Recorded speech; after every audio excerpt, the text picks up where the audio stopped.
नमस्कार मंडळी. तर सकाळीच माका जाऊचं होता ता म्हणजे देवळात. मग काय पटापटा तयारी करून घेतली आणि आता जाऊक बाहेर पडले ता म्हणजे देवळात. तर माका जाऊचं होता श्रीदेवी काळंबा मंदिरात. तर आमच्या देवांची मोहरीच म्हणजेच मुखवट्यांची ना पुनर्प्रतिष्ठापना करूची होती. म्हणूनच हे सगळे कार्यक्रम चालू होते आणि आजचा दिवस होता तो म्हणजे शेवटचो. तर म्हटलं देवांच्या पाया तरी पडान येऊया. तर तुम्ही हडे बघितला असणार तर गर्दी खूप होती आणि बाकीचे कार्यक्रम चालू होते. तर तेवढ्यात आमच्या हडेचं माका एक दादाव गावलेलो. तर त्याचं मागे बड्डे झालो आणि तो माका माहीत पण नाही होतं. तरी दादांना वाढदिवसाची पार्टी म्हणून आईस्क्रीम दिल्यान. मग काय आता माका जाऊचं होता घराकडे. तर म्हटलं आता आईस्क्रीम खायत खायतच घराक जातंय. तर घराकडे नेईपर्यंत तो काय विताळतलोच. तर परत पेप्सी घेतलंय. मग काय तीव खायत खायत इल्लंय ता म्हणजे घराकडे. तर घराकडे गेल्यावर काम होता ता म्हणजे डबे भरूचा.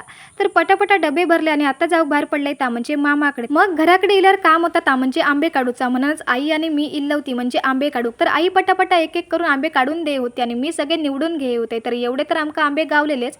मग काय सगळे आंबे घेतले आणि घराक जाऊक बाहेर पडलो. तर घराकडे इल्यावर काम होता ता म्हणजे खाऊचाच म्हणजेच आईस्क्रीम खाऊचं होतं. मग तो लगेचच खाऊन घेतलंय.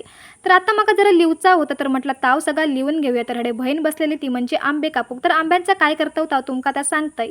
तर आंब्यांची भेट काही सगळ्यांकाच माहीत असतात तीच आता करूची होती. तर व्हिडिओ आवडलो असा तर नक्की लाईक करा. थँक्यू.